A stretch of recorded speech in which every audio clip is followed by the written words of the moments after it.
Buenas tardes. Bueno, ¿cómo han estado? Qué bien, gracias a Dios. ¿Qué tal si le damos un aplauso al Señor bien fuerte? Qué bien. Qué bueno. Nuevamente en casa, es una gran bendición compartir con ustedes. Como siempre lo digo, es bueno comer a veces fuera de casa, pero no hay como la comida de casa, como sentirme en ambiente, ¿cierto? En el lugar donde Dios nos ha colocado. Entonces, para mí es un placer volver a estar con ustedes aquí. Con muchos de ustedes desde el año pasado no nos veíamos, porque no venía desde el año pasado por estas tierras, pero estamos aquí y con unas ganas impresionantes de trabajar y de darle fuerte y creerle a nuestro buen Dios todas las promesas que Él ha hecho. Amén. Bueno, estamos hablando sobre 40 días de fe y todo gira en torno a algo llamado fe. Todo gira en torno de la fe, de poder hacer las cosas, de vivir creyéndole a Dios, de movernos en actos de fe, de hacer cosas en actos de fe y sin dejar de creerle al Señor por todas sus promesas. ¿Sabes que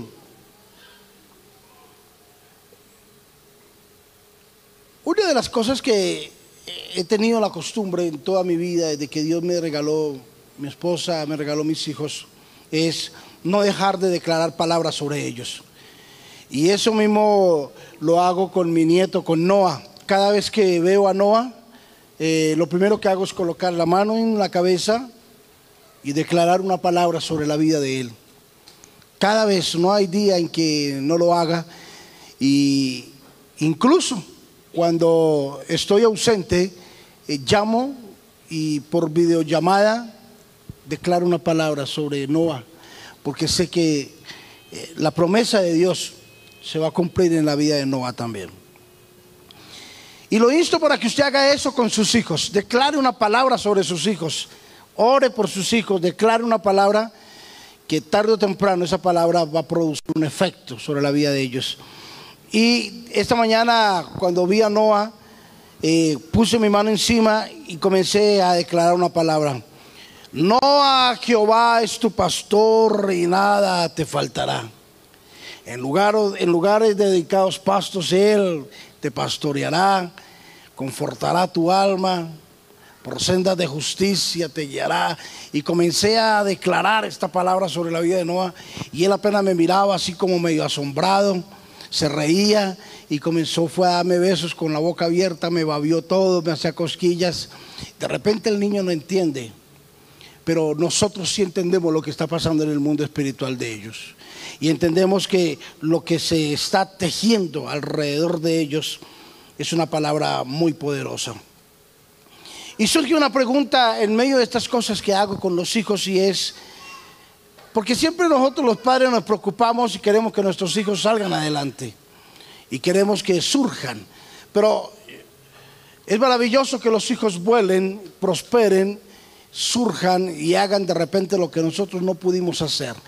Pero más que un buen empresario y más que un buen hombre de negocios y más que un hombre de mucho dinero, el anhelo más grande que hay en el corazón de un padre es de que ese muchacho sea un hombre temeroso de Dios. Porque si no es temeroso de Dios y tiene dinero, es para perdición. Porque si es muy inteligente y no tiene a Dios en su corazón, su inteligencia no le va a servir para nada, sino para maldad. Entonces, en medio de esa situación yo pensaba, ¿qué es lo que los judíos hacen para ser personas tan prósperas? Yo no sé si usted se ha preguntado eso. ¿Qué es lo que los judíos hacen para ser tan prósperos? Israel es un desierto. Israel no produce, pero de allá salen una cantidad de cosas que uno queda impresionado. Israel no tiene petróleo, pero es multimillonario ese país. De Israel sale toda la tecnología que hay a nivel mundial. Todos la preparación militar que hoy en día hay, toda la tecnología militar sale de Israel, de allá vienen las grandes cosas, las grandes cosas, los grandes entrenadores para la guerra vienen de Israel. Es gente muy preparada, muy inteligente, muy audaz. Y son ellos los que uno dice, wow, qué cosa tremenda esta gente, como está preparada y como son de bendecidos. Entendí lo siguiente: ellos han sabido dar con el punto clave para la bendición. Han entendido. Aunque nosotros no somos judíos, pero la Biblia, la palabra de Dios, hay cosas que las podemos coger, las podemos tomar y aplicarlas en nuestra vida y van a ser muy efectivas. Escúchenme en esto. Los judíos basan su vida, o ellos celebran con mucho ímpetu 7 fiestas. 7 fiestas. Ahora, no las celebramos al mismo tiempo de ellos por cuestiones del calendario. Recuerde que ellos trabajan con un calendario bíblico, con un calendario que está en las Escrituras. Nosotros no podemos trabajar con ese calendario por cuestiones de cultura. Nosotros estamos bajo el calendario gregoriano. Nosotros trabajamos con el calendario gregoriano. Y el calendario gregoriano fue instituido en el año de 1582 por el Papa Gregorio XIII. Y eso fue instituido en Europa y vino bajando. Y hoy en día todos nos movemos, el 99% del mundo nos movemos bajo el calendario gregoriano. Si la fiesta de las primicias las tuviésemos que celebrar, sería un evento bíblico. Se tendría que celebrar el día 14 del mes de enero. Pero no se celebraría el día 14 porque caería entre semana. Entonces se celebraría el día 20. O sea, el primer fin de semana seguido al día 14. Entonces, no nos metamos en camisa de 11 varas para no confundirnos. Y permítame, yo le voy a predicarle desde el punto de vista gregoriano. ¿Listo? Para que usted no se le corra el champú ahí, ni se preocupe, ni se enloquezca ahí, pues. Lo cierto es de que efectivamente los judíos basan su vida en todos los aspectos bajo las fiestas judías. Son 7 fiestas judías que ellos celebran con mucho afán y con mucho ímpetu y con mucha organización. La primera fiesta, recordemos cuáles son esas 7 fiestas judías que celebran los judíos. La primera es la Pascua. La segunda, panes sin levadura. La tercera, las primicias. Cuarto, la fiesta del Pentecostés. La quinta, la fiesta de las trompetas. La séptima, la fiesta de la expiación. Y la séptima, la fiesta de los tabernáculos. ¿Se los grabaron? Sí. Voy a volverse a repetir para que se lo graben. Escúchenme, los judíos basan todo en esas 7 fiestas. Por eso son tan bendecidos. Y ustedes lo van a escuchar hoy. Y les voy a explicarles parte de esa bendición. Si usted logra descubrir eso dentro de usted, su vida da un giro. Porque tenemos que aprender de los que han caminado, de los que han hecho, de los que han prosperado, de los que han podido conquistar. Pascua, diga conmigo, Pascua. Eso, panes sin levadura. Primicias, Pentecostés, trompetas, expiación y tabernáculos. Eso, esas son las 7 fiestas en las cuales los judíos se basan para seguir adelante. Ahora, pero vamos a tomar solamente 3 de estas 3 fiestas, de estas 7, solo vamos a tomar 3 y vamos a hacer un espejo o algo paralelo entre lo que es la cultura judía y nuestra cultura. Cómo es la parte aplicativa dentro de la cultura judía y cómo lo podemos aplicar nosotros, que somos una rama injertada, como dijo el apóstol Pablo, ¿cierto? Que no somos judíos, ni tampoco permitimos que nos judaicen, ni somos judaizantes, ni mucho menos vamos a permitir meter un judaísmo entre la iglesia, pero sí somos unos mesiánicos que creemos en unas profecías. Dejémoslo así. Entonces, pero escúcheme en eso, para que no me confunda. Dejémoslo así. Entonces, de esas 7 fiestas, vamos a agarrar 3 fiestas y las vamos a poner como un espejo para mirar por qué estos benditos judíos son tan bendecidos. Y comencemos con la primera. A ver, la primera fiesta es la Pascua. ¿Alguien sabe dónde nació la Pascua? La fiesta de la Pascua. Bien, ¿usted alguna vez le han dicho felices Pascuas? ¿Eso qué es? Nos han dicho felices Pascuas y nosotros decimos lo mismo. ¿Qué son las Pascuas? Yo no sé, por eso lo mismo, por si de pronto no. La Pascua y el huevito de la Pascua, ¿qué es eso? Bueno, vamos a analizar un poquito qué es la Pascua, ¿listo? A ver, bueno, comencemos desde acá. La fiesta de la Pascua o la Pascua nace en el momento en que Israel iba a salir de Egipto, de la esclavitud de Faraón. Se presenta Moisés delante de Dios y Dios le dice, bueno, vaya allá, ya no, las 7 plagas, usted ya conoce de ahí para allá. Yo sé que aquí hay gente que sabe mucho y hasta predica mejor que yo y sabe más que yo, pero permítame recordarle esto. Llegaron las plagas, ¿cierto? Entonces una de las primeras plagas era la muerte del primogénito. Dios reúne al pueblo y le dice, Moisés, dile a ellos que se reúnan por familia. Y cada uno va a entrar en su casa, en su tienda, en su campamento, en donde está, en su carpa, y van a matar un cordero. Y se van a comer esa carne y van a comerla con bebidas amargas. Y la sangre de ese cordero la van a coger y la van a untar en los postes y en los linderes de la casa, para que cuando el ángel de la muerte pase y vea los linderes de la puerta untados de sangre, como sangrienta esa cosa, el ángel de la muerte pase y no entre y mate al primogénito. Entonces, ¿qué tenían que hacer ellos? Comerse en eso como familia, pero no podían ni acostarse ni arrodillarse, sino tenían que acurrucarse. En otras palabras, Dios les dijo, ciñan sus lomos y estén listos para salir. Entonces, ellos tenían que coger esta posición, ¿cierto? Y estar ahí pendientes para comer y tomar la bebida amarga y toda esta situación. Y el papá debería de coger la sangre y untarla, la untaba. Cuando el ángel de la muerte pasaba y veía la sangre, seguía de largo. Pascua, escúcheme, Pascua significa pasar de largo. Eso significa la palabra Pascua. Entonces, cuando a usted le dicen felices Pascuas, entonces el vecino le dice, felicidades por pasar de larga. Lo mismo para usted también. Eso significa Pascua. Porque a veces decimos y no sabemos ni qué es lo que hablamos, ¿cierto? Entonces, el huevito de la Pascua. Pase y déjeme el huevito y siga.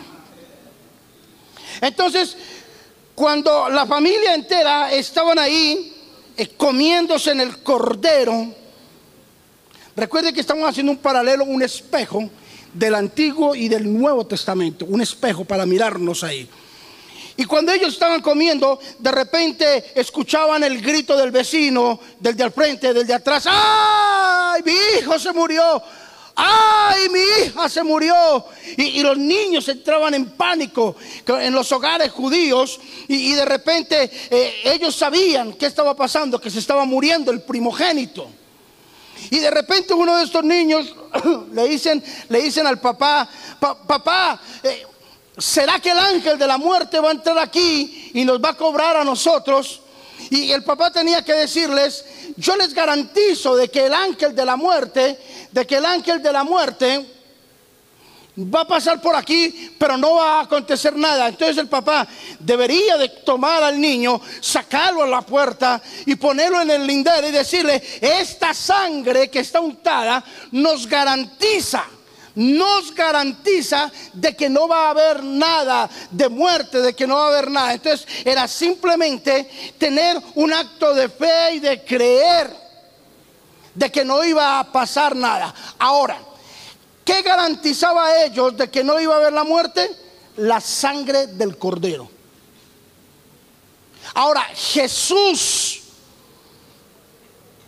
en el Nuevo Testamento es el Cordero inmolado que quita el pecado del mundo, ¿cierto? Eso me sonó a católico, pero bueno, no importa, como a misa. Jesús es el Cordero inmolado, su sangre nos limpia. Entonces, la Pascua es un espejo donde se ve la misma acción de Jesús. En el Antiguo Testamento, el cuadro de la muerte del Cordero era el cuadro de Jesús. Ahora, aquí en el Nuevo Testamento es la presencia de Jesús, es la realidad. Jesucristo, el Cordero inmaculado que quita el pecado del mundo. Ok, viene la segunda fiesta, y es la fiesta de los panes sin levadura. Pero aquí necesito que estén muy conectados, porque vamos a aprender cosas muy bonitas. Entonces, en el momento en que se acababa la celebración de la fiesta de la Pascua, en el tiempo de Jesús, la fiesta de la Pascua iba enlazada con la fiesta de los panes sin levadura.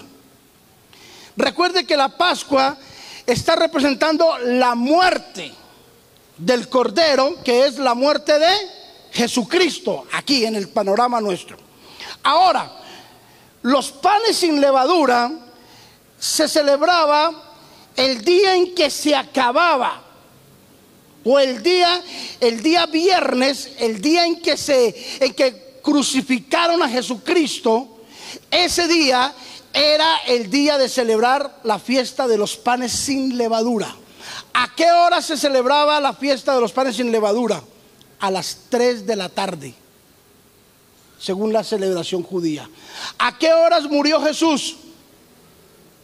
A las 3 de la tarde. Entonces, significa esto: Jesús estaba muriendo aquí, y aquí estaba el sumo sacerdote celebrando la fiesta de los panes sin levadura. ¿Cómo se celebraba la fiesta de los panes sin levadura? Entraba el sumo sacerdote, tran,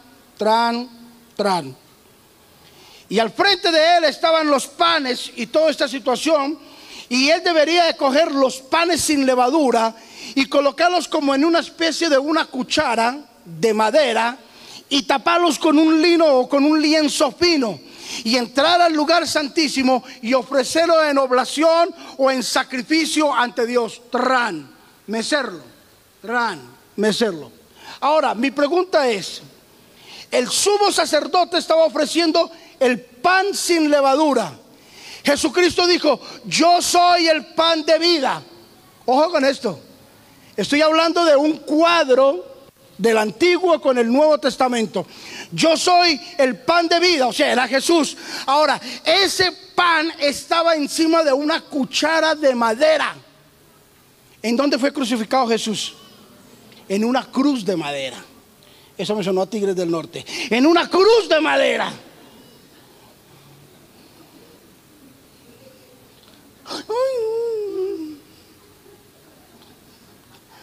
Una cruz de madera. Ahora, cuando Jesús murió, fue envuelto en un lino fino. Los panes estaban envueltos en un lino. Ahora, miren lo que pasa aquí. Esto es impresionante. Cuando yo me di cuenta de esto, eso me desbarató la cabeza. Iban aquí el sacerdote, con los panes sin levadura, envueltos en un lino. Y ya cuando iba a pasar el lugar santísimo, que es después de aquí del tapete, algo pasó. ¿Se acuerdan? Jesús estaba muriendo. Eran las 3 de la tarde, y a las 3 en punto él tenía que ofrecer los panes, porque era la fiesta de los panes sin levadura. Cuando de repente él llegó hasta el lugar santísimo, hasta donde estaba el velo, y ¡fua!, se rasgó el velo.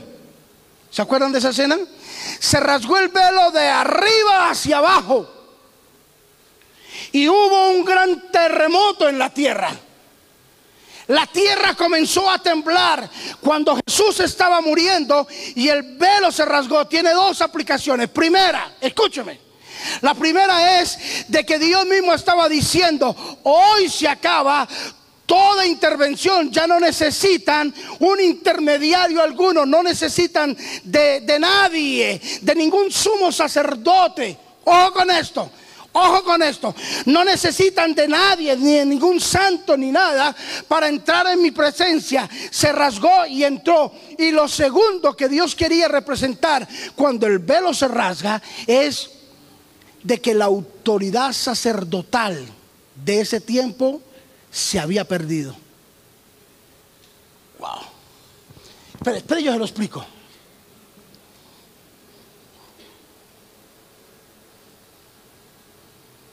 Iba a entrar, Jesús está muriendo, o Jesús murió, 3 de la tarde, ¡pam!, el terremoto, ¡brum!, se abre la cortina. En ese momento se tenía que restaurar las cosas. Ahora, en ese tiempo, ¿cómo se entregaba la autoridad un sumo sacerdote? ¿Cómo le entregaba la autoridad a otro sumo sacerdote? La vestidura o la investidura de un sumo sacerdote era extremadamente delicada. Por eso hoy en día tenemos investiduras que tenemos que cuidarlas.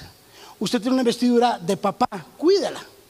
Tiene una investidura de profesional, cuídela. Tiene una investidura de cristiano, cuídela, porque es muy delicado uno perderla. Entonces, ¿cómo le entregaba una investidura el sumo sacerdote saliente al sumo sacerdote entrante? Andresillo, venga para acá, mijo, vea. Mire cómo se la entregaba. Hacía lo siguiente.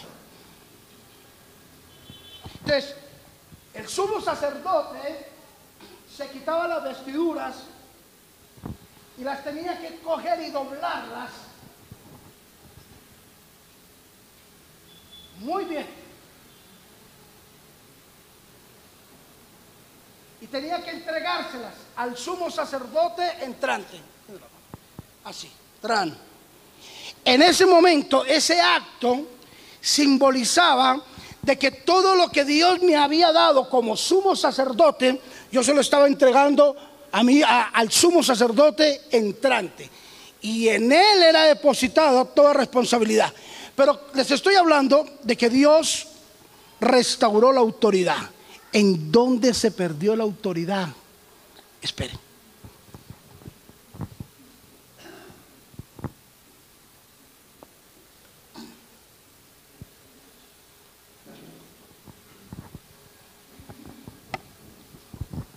Trajeron a Jesús ante Pilatos. Y con él venía una turba de desadaptados y de religiosos. Crucifíquele, mátenlo. Y esa turba de locos venía encabezada por el sacerdote y por el sumo sacerdote y un poco de religiosos. Y vinieron a acusar a Jesús delante de Herodes, de Poncio Pilatos, perdón. Cuando le dice Poncio a Jesús, supongamos que este es Jesús, ¿cierto? Y aquí al lado de él está el sumo sacerdote. Aquí está el sumo sacerdote. Y le dice Herodes a Jesús: oiga, he sabido por ahí que usted está haciendo milagro, ¿no? Jesús agacha la cabeza y no dice nada. Se ha escuchado que su fama se ha regado por todos lados, por Jerusalén, por Judea, por Samaria, y que se está haciendo muy famoso y que de repente se puede levantar una trifulca o unas personas que se vayan en contra del gobierno. Jesús ha agachado la cabeza. Y brinca uno de ellos, el sumo sacerdote, y dice: mi rey, pues que el problema no es ese. El problema es que se está haciendo llamar que es el Hijo de Dios, que es el Salvador del mundo. Y Herodes le dice: ¿es verdad que te estás haciendo llamar el Hijo de Dios? ¿Que eres el Salvador? Y Jesús guarda silencio. Y enseguida el sumo sacerdote. Ahora, escúcheme en esto. La Biblia dice en el Antiguo Testamento que el sumo sacerdote no podía rasgar las vestiduras, sino tenía que quitárselas. ¿Me estoy haciendo entender hasta acá? No se las podía rasgar porque perdía autoridad. Perdía su autoridad. Y de repente le preguntan por última vez a Jesús: Jesús, y el sumo sacerdote al lado: ¿eres tú el Hijo de Dios? Tú lo has dicho. Tú lo has dicho, le dijo Jesús. Y en el momento en que Jesús dijo, tú lo has dicho, el sumo sacerdote dice, ¡no! Y se rasga las vestiduras de rabia. Dice, ¿cómo vas a decir eso? Tú no eres el Hijo de Dios. Y se rasgó las vestiduras. En ese momento él perdió su autoridad. Rasgó su autoridad. Y cuando él rasga la autoridad, escúcheme, gracias, hijo. Cuando él rasga la autoridad, ¿a quién se la dio? Se la estaba dando a Jesús. Por eso la Biblia dice, y Jesús es el sumo sacerdote. Le estaba entregando. El sumo sacerdote no sabía. Él no sabía lo que había pasado aquí cuando se rasgó el velo. Era Dios restaurando al sumo sacerdote. Pero miren, ahí no termina la cuestión. En el momento en que hubo el terremoto, viene la restauración y viene toda esta situación. Entonces no alcanza a dar los panes y a consagrar los panes sin levadura. Entonces el sacerdote y el sumo sacerdote corren donde Herodes y le dice: Herodes, son las 3 de la tarde, Jesús ya está muerto. A partir de ahora, dentro de unos minutos, dentro de unos instantes, comienza el Shabbat, comienza la fiesta del Shabbat. Y ahora comienza también la fiesta de las primicias. Entonces necesitamos que tú nos des la orden para descolgar el cuerpo y enterrarlo. Rápido Herodes dijo: bajen ese cuerpo, porque antes de que comience el Shabbat Jesús tenía que estar enterrado. Y ya estaba enterrado. Y a las 6 de la tarde, 5 o 6 de la tarde, terminaba la fiesta de los panes sin levadura y entrelazaba con la fiesta de las primicias. Eso se hace hoy en día así. Entonces, ¿cómo se celebraba la fiesta de las primicias? Así, mira, 6 de la tarde, 5 o 6 de la tarde, salía el sacerdote a caminar por toda Jerusalén. Tin, tin. Y con él llevaba unas semillas y comenzaba con esas semillas a botarlas, a botarlas, a botarlas, a botarlas. Mientras en este lugar enterraban a Jesús, aquí el sacerdote estaba enterrando una semilla. Escúcheme en el paralelo. Mientras aquí enterraban a Jesús, aquí el sumo sacerdote sembraba semillas. Enterraban a Jesús, sembraban semillas. Enterraban a Jesús, sembraban semillas. Así pasó. Se llegó el domingo. El día domingo, el domingo de resurrección, como lo conocemos popularmente nosotros. Muy de mañana se levantaba el sacerdote, no el sumo, sino el sacerdote. Ahora, recuerde que el sumo sacerdote, sin saber, ya había perdido su autoridad y ya su sacerdocio ya había sido traspasado y traspuesto a Jesús. Ahora, salía el sacerdote, se hacía en un monte alto de Jerusalén, miraba la ciudad y descendía el domingo por la mañana y salía a caminar por el mismo lugar donde había sembrado las semillas 3 días atrás. Y cuando él iba caminando, en el lugar donde él sembró las semillas, el primer retoño que él viera, escúcheme en esto, el primer retoño que él viera, tenía que cogerlo, arrancarlo, colocarlo en una bandeja, y salir corriendo donde el sumo sacerdote, para que el sumo sacerdote consagrara la primicia de los próximos 50 días de frutos que iban a venir. Escúcheme en esto. Esa semilla que sembró el sacerdote, los frutos se iban a recoger 50 días después que se celebraba la fiesta de Pentecostés. Pero el primer fruto, el primer tallito, era el que el sacerdote cogía, lo traía y se lo ponía en las manos al sumo sacerdote para que lo consagrara. Ahora, escúcheme.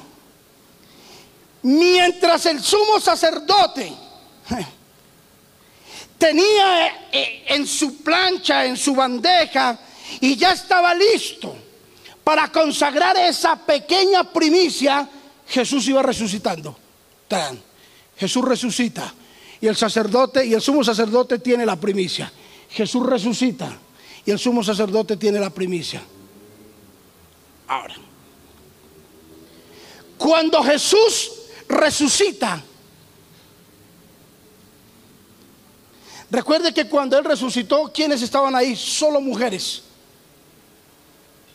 Y una de ellas se abalanzó.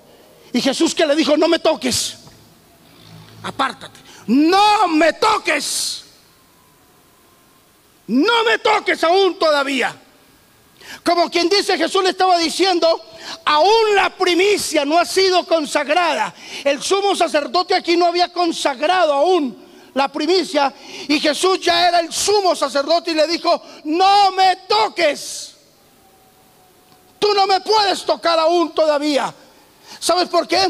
Porque dentro de la primicia hay un poder de resurrección. Escúchame bien, iglesia. La primicia tiene un poder de resurrección. Pastor, ¿qué es eso? La primicia va a resucitar este año tus finanzas, va a resucitar tu ministerio, va a resucitar tu casa, va a resucitar tus hijos. La primicia no se toca. La primicia tiene un poder de resurrección. Pero sigamos para que usted entienda esta parte. Regáleme el libro de Romanos.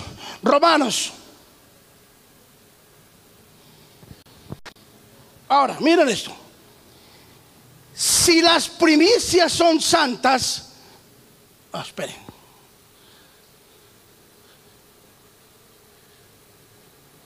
Si las primicias son santas, ¿usted entiende eso? ¿Cuántos santos hay aquí? Todos somos santos. Es que miren, por eso es que es bueno aclarar términos para que entendamos en qué estamos parados.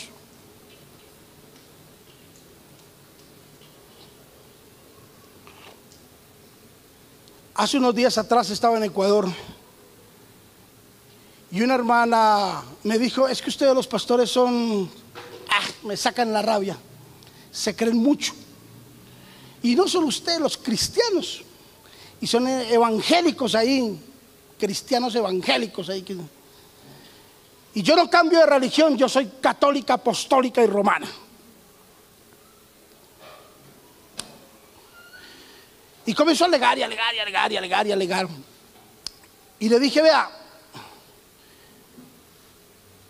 yo soy católico también. No, usted es evangélico. Sí, yo soy evangélico, pero yo soy católico. No, es que usted es cristiano. Sí, soy cristiano, pero soy católico también.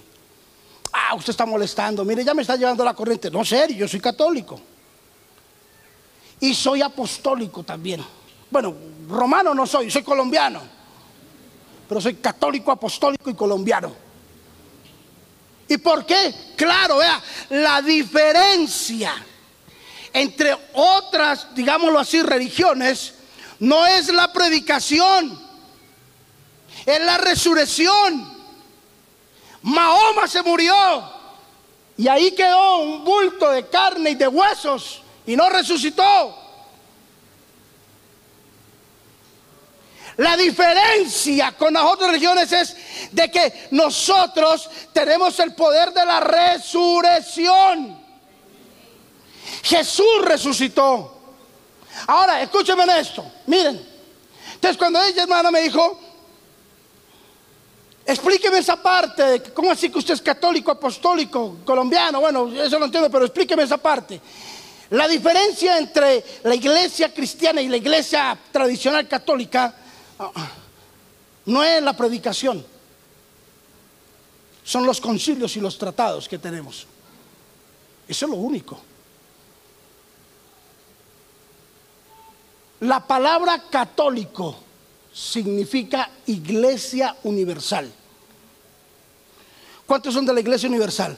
Pero no de la 22 con Caracas, no, esa de pare de sufrir, no. Iglesia Universal. Que donde quiera que vayamos, soy de la Iglesia de Cristo. Me encuentro con uno que habla raro, es de la Iglesia de Cristo. Me encuentro con uno que habla inglés, portugués, japonés, inglés, no sé, no importa la lengua. Él es de la Iglesia Universal, de la Iglesia Universal. Entonces, somos católicos. ¿Cuál es la diferencia? ¿Cuál es la vaina? Entonces, agarrarme es que yo soy católico, no, yo soy cristiano, no, yo soy... Deje tanta bobada. Apostólicos. ¿Por qué apostólicos? Porque creemos en la doctrina de los apóstoles. Ahí está en la Biblia. Y bueno, colombianos, porque nacimos en Colombia, a no ser que haya nacido en otro país. Católico, apostólico, romano. Ahora, escúcheme esto. Y la palabra santos, como nos lo enseñaron anteriormente, significa, la aliaron la palabra santo con canonizar. Entonces, San esto, San aquello, San lo otro, San Serapio, San Caralápido, San esto, ta. Pero la palabra santo significa separado. Eso significa la palabra santo. ¿Cuántas personas están separadas aquí del pecado? Entonces usted es un santo. ¿Sí ve? Ahora sí ya entendimos esa parte. Ahora, si las primicias, ¿cuáles son las primicias? Esa cosita pequeñita que cogió el sacerdote.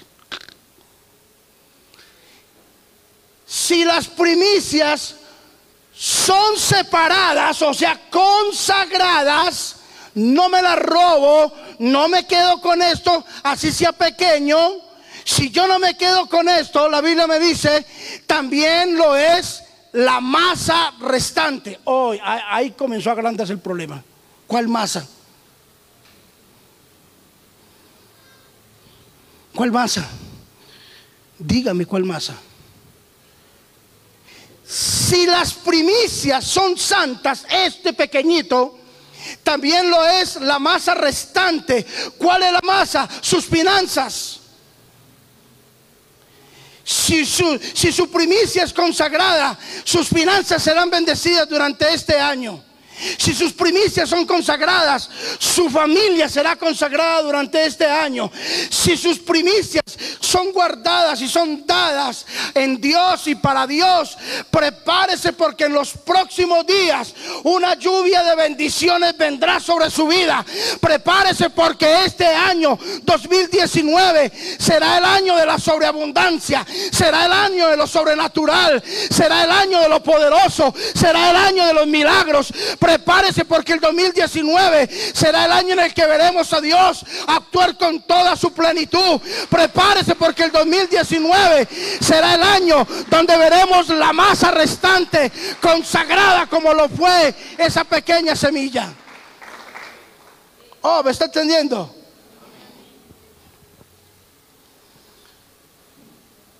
Ay, como dijo Piroberta, me cansé de verdad.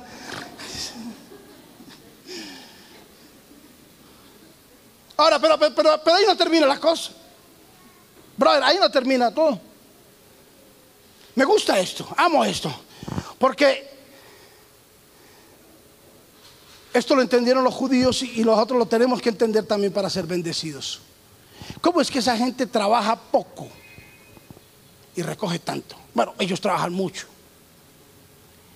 pero hay gente muy táctica, son muy tácticos. Ahora, mira la segunda parte. Y si la raíz es santa, también lo serán. ¿Qué? ¿Cuál es la raíz? La primicia. Lo serán las ramas. Note una cosa, no dice lo serán los frutos, porque el fruto es una consecuencia de estar santificados. Entonces, En otras palabras, a Dios no le interesa el fruto en este momento. Lo que le interesa es que usted se santifique, y la consecuencia de santificarse serán los frutos. Ahora, pero dice, y si la raíz es santa, también lo serán las ramas. O sea, hay cosas, señores, que pertenecen a la vida del cristianismo. Hay cosas que pertenecen a nosotros y están en nosotros, no hay ningún inconveniente. Por ejemplo, la Biblia dice, ciertamente el bien, ¿y qué más? Y la misericordia me seguirán todos los días de mi vida. Camilo, venga, mijo. Venga, John. Venga, Camilo. Usted, mijo.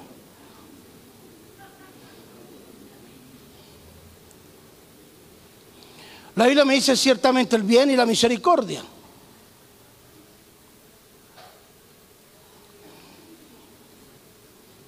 Eso. Ciertamente el bien y la misericordia. Hágase aquí, Camilo, venga. Eso. Este lo vamos a llamar el bien. El bien, ¿vale? Póngase de frente mío, eso. El bien. Este se llama bien. ¿Cómo se llama, mijo? Bien. Eso, vale, gracias. La misericordia, ¿qué es ahí? Ese. Y la misericordia. Misericordia. Eso. La Biblia me dice, ciertamente el bien y la misericordia. Dos cosas. Si tú logras caminar con el bien y andar con la misericordia, o caminar con el bien y caminar con la misericordia, muchas cosas de tu vida cambiarán. Te lo aseguro. Y es fácil. ¿Por qué nos damos tanto en la cabeza? Porque no entendemos. Porque leyendo no entendemos. Oyendo no entendemos, no escuchamos. Y viendo no vemos. Y nos pueden masticar la palabra y no la pueden desmenuzar. No entendí. ¿Por qué sales tanto con tanta palabra de repente y sales y vuelves a pecar? Porque no entendiste nada. Porque estaba tu cuerpo aquí en la tierra y tu mente por allá en Júpiter. Pero cuando entiendes la palabra, las cosas cambian. Ciertamente el bien y la misericordia me seguirán todos los días de mi vida. El bien y la misericordia nos seguirán.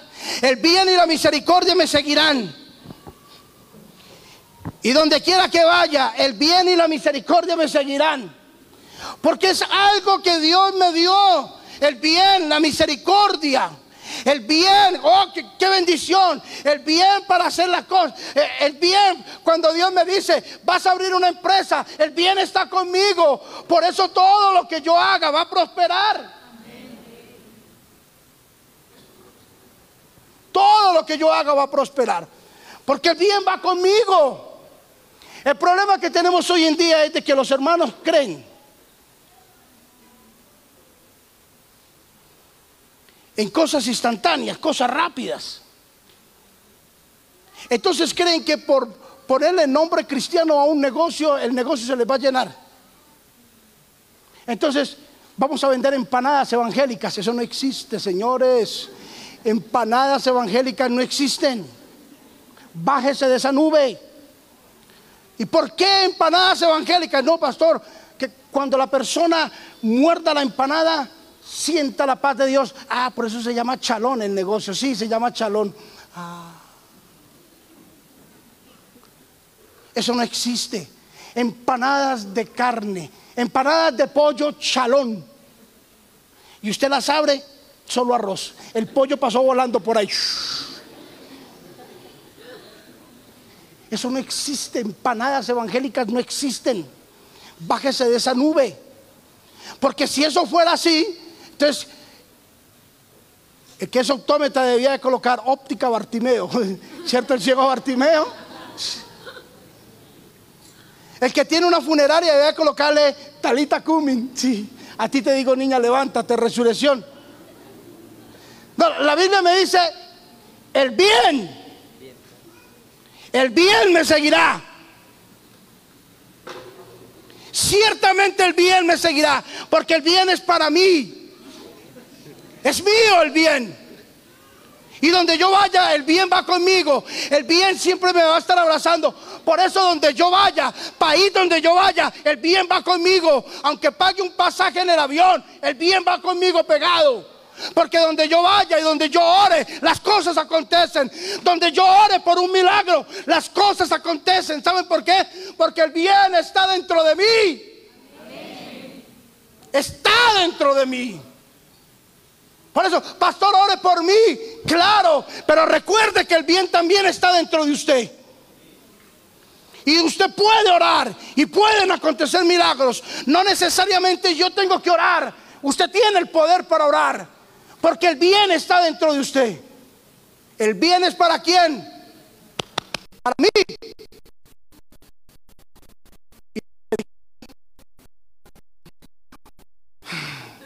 Ay, pobrecita, la misericordia ahí detrás de la misericordia es para otros. Aunque a veces nos metemos en unos problemas que pedimos misericordia, ¿sí o no? Donde usted dice, estoy metido en un problema donde solo la misericordia de Dios me saca de esta situación. Pero ciertamente el bien y la misericordia me seguirán. Entonces, cuando yo voy caminando por el diario caminar de la vida, me encuentro con gente que me dice, pastor, estoy con hambre, ¿cierto? Y yo le doy de comer. ¿Ahí qué estoy haciendo? Misericordia. Misericordia, véalo. Porque la misericordia también va conmigo. Pero la misericordia para los de afuera, venga, y el bien para los de adentro. Pastor, que hay que hacer esto, lo otro. Claro, yo lo hago porque es un beneficio para los de afuera. Misericordia. Entonces no confundas el bien con la misericordia, porque la Biblia me dice, ciertamente el bien y la misericordia nos seguirán todos los días de nuestra vida.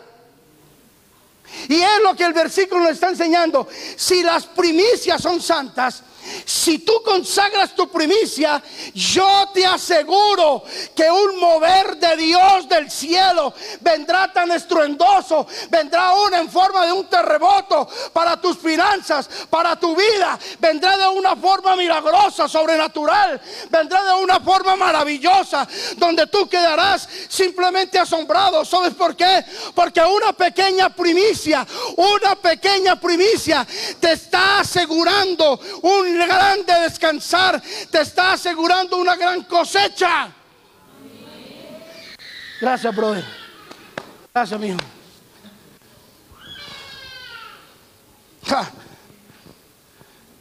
Qué bueno que lo entendieras.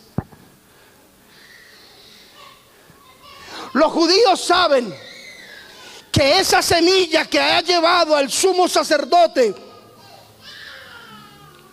50 días más adelante, 50 días, escúcheme esto, 50 días más adelante va a producir la cosecha más impresionante que puede existir en la vida de esa persona. Por eso los judíos saben y confían en Dios. Los judíos confían y por eso consagran su primicia. Mire, querido, escúchame, mira, que tú falles en algo, no importa la hora de la verdad, Dios te perdona. Pero que tú falles en las primicias, grave.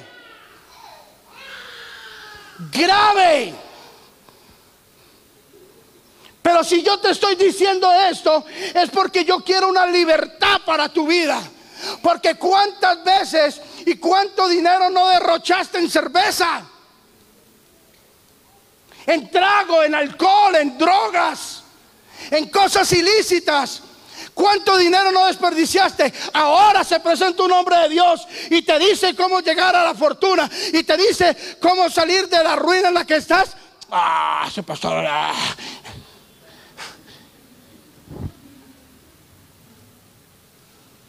está loco. ¿Cuál loco? Te estoy diciendo lo que dice la Biblia. Sabiduría por excelencia. Así como tuviste el coraje y los pantalones para gastar una batería en la tienda, para gastar las cosas ilícitas, para meterte en torcidos, debes de tener también el coraje para decirle: Señor, yo soy fiel con mis primicias. Yo sé que no hay mucho amén a eso. ¿Sabe por qué? Porque las primicias serán un despertar poderoso. Ahora escúcheme esto. Mientras el sacerdote, el sumo sacerdote, estaba a punto de ofrecer la oblación por esa pequeña semilla, Jesús resucita. Jesús resucita. ¿Y por qué Jesús no se dejó tocar de la mujer? Porque aún no había sido consagrado. Aún no había sido consagrado como primicia.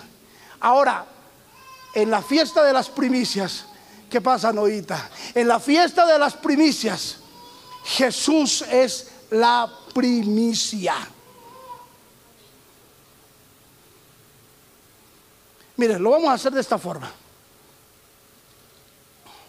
Lo vamos a hacer de esta forma. ¿Están grabando, mijo? Ok, muy bien. Lo vamos a hacer de esta forma. Vamos a consagrar nuestras primicias.